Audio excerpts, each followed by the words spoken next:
ಬ್ಯಾಂಗ್ಳೂರಿನಲ್ಲಿ ನಮ್ಮ ಮುಸ್ಲಿಂ ಸಮುದಾಯ ಒಂದು ಯಾವ ಥರ ಒಂದು ಟಾರ್ಗೆಟ್ ಆಗಿದೆ ಅಂದರೆ ಸರ್, ನೀವು ನಮ್ಮ ಸಚಿವ ಜಮೀರ್ ಅಹಮದ್ ಸರ್ ಅವ್ರ ಕ್ಷೇತ್ರ ನೋಡ್ಬೋದು, ಗೋರಿಪಳ್ಳ. ಅದ್ರ ಪಕ್ಕ ನಮ್ಮದು ವಿಜಯನಗರ ನೋಡ್ಬೋದು. ಸರ್, ವಿವಿಧತೆಯಲ್ಲಿ ಏಕತೆ ಕಾಣುವ ನಮ್ಮ ದೇಶ. ವಿಜಯನಗರ ಡೆವಲಪ್ಮೆಂಟ್ ಆಗಿದೆ, ತುಂಬ ಭಾಳ ಸಂತೋಷ ಸರ್. ಯಾಕಂದರೆ ಅವರು ಕೂಡ ನಮ್ಮ ದೇಶದ ನಾಗರಿಕರು. ಯಾಕೆ ಗೋರಿಪಾಳ್ಯದವರು ನಮ್ಮ ದೇಶದ ನಾಗರಿಕರು ಅಲ್ವಾ? ಇದು ನನ್ನ ಒಂದು ಪ್ರಶ್ನೆ. ಗೋರಿಪಾಳ್ಯ ಇರಲಿ, ಟ್ಯಾನಿ ರೋಡ್, ಗುರ್ದಳ್ಳಿ, ಮುಸ್ಲಿಂ ಪಾಪ್ಯುಲೇಟ್ ಯಾವ್ದು ಏರಿಯಾಗಳಿದಾವೋ, ಯಾವ ಥರ ಒಂದು ಟಾರ್ಗೆಟ್ ನಾವು ಆಗಿದ್ದೀವಿ ಅಂದರೆ, ಆ ಏರಿಯಾ ಒಳಗಡೆ ನಾವು ಹೋದರೆ ಸರ್, ಯಾವಾಗ ಆಚೆ ಬಂದುಬಿಡ್ತೀವೋ ಅಂತ ನಾವು ಒಂಥರ ಇಂಡಿಸಿಪ್ಲಿನ್ ಏರಿಯಾ ಸರ್. ಒಂದು ರೂಟ್ ಸರಿ ಇಲ್ಲ, ಯಾವಾಗ ಈ ಏರಿಯಾ ನಾವು ಪಾಸ್ ಆಗ್ತೀವೋ ಆ ಥರ ಒಂದು ಇಡೀ ಬ್ಯಾಂಗ್ಳೂರು ಡೆವಲಪ್ ಆಗಿದೆ ಸರ್. ಯಾವ ಥರ ಇತ್ತು ಬ್ಯಾಂಗ್ಳೂರಿಗೆ, ಯಾವ ಥರ ಆಗಿದೆ ಅಂತ ನಾವು ನೋಡ್ತಾ ಇದ್ದೀವಿ. ಆದರೆ ಮುಸ್ಲಿಂ ಕಮ್ಯುನಿಟಿ ಏರಿಯಾಸ್ ಏನಿದೆಯೋ ಅದು ತುಂಬ ಟಾರ್ಗೆಟ್ ಆಗಿದೆ ಅಂತ ಒಂದು ನಮ್ಮ ಅನಿಸಿಕೆ. ನಮ್ಮಲ್ಲಿ ಯಾವಾಗ ವಿದ್ಯೆಯ ಕೊರತೆ ಇರುತ್ತೆ, ಇಲೆಕ್ಟ್ರಿಸಿ ಜಾಸ್ತಿ ಇರುತ್ತೆ, ಆವಾಗ ನಾವು ಪ್ರಶ್ನೆ ಮಾಡ್ತಕ್ಕಂಥದ್ದು ಬಿಟ್ಬಿಡ್ತೇವೆ.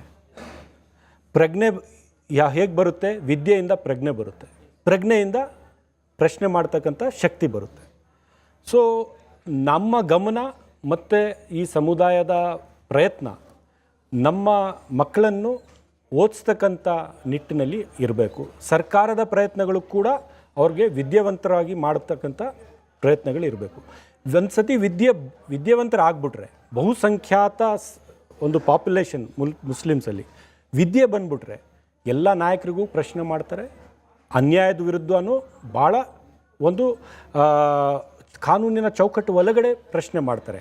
ಇವಾಗ ಏನಾಗಿದೆ, ವಿದ್ಯೆಯ ಕೊರತೆಯಿಂದ ಏನೇ ಒಂದು ಅನ್ಯಾಯ ಆದರೆ ಬೀದಿಗೆ ಇಳಿದು ಗಲಾಟೆ ಆಗಿಬಿಟ್ರೆ, ಸೊ ನಮ್ಮಲ್ಲಿ ವಿದ್ಯೆ ಬಂದರೆ ಈ ವೇದಿಕೆಗೆ ಬಂದು ಪ್ರಶ್ನೆ ಮಾಡ್ತಕ್ಕಂಥ ಸಾಮರ್ಥ್ಯ, ಆ ಶಕ್ತಿ ಅವನಿಗೆ ಬರುತ್ತೆ.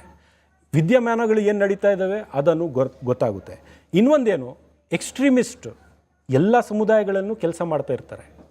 ಅವ್ರು ಯಾರು ಎಕ್ಸ್ಟ್ರೀಮಿಸ್ಟು, ಕೆಲವು ಓವೈಸಿ ಅವ್ರ ಭಾಷಣನ ಭಾಳ ಇಷ್ಟಪಡ್ತಾರೆ, ಕೆಲವರು ಇಷ್ಟಪಡ್ತಾರೆ, ಭಾಳ ಜೋರಾಗಿ ಮಾತಾಡ್ತಾರೆ. ಲಾಂಗ್ ಟರ್ಮಲ್ಲಿ ಇದ್ರ ಪರಿಣಾಮಗಳೇನಾಗ್ತವೆ, ಆ ಯೋಚನೆ ಮಾಡ್ತಕ್ಕಂಥ ಶಕ್ತಿ ಇದೆಯಲ್ಲ, ಅದು ವಿದ್ಯೆಯಿಂದ ಮಾತ್ರ ಬರೋದು.